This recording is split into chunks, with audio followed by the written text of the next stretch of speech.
você ainda não é inscrito aqui no canal, clique aqui embaixo e se inscreva, compartilhe com os amigos de vocês, tá? O vídeo para ajudar o canal a crescer, tá? E outra coisa aqui super importante é sobre o curso de estofador, tá bom? Se você quer se tornar um profissional, tá? da estofaria, tapeçaria ou capotaria, dependendo do estado que você tiver, né? Sempre tem um nome diferente.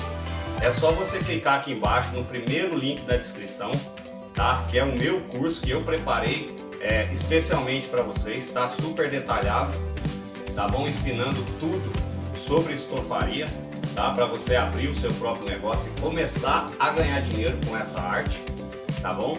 Não se esqueça, é só clicar aqui no primeiro link na descrição do vídeo que você vai ter 7 dias grátis para assistir a todos os vídeos, tá bom, gente? Muito obrigado aí pela atenção de todo mundo e até o próximo vídeo. Tchau!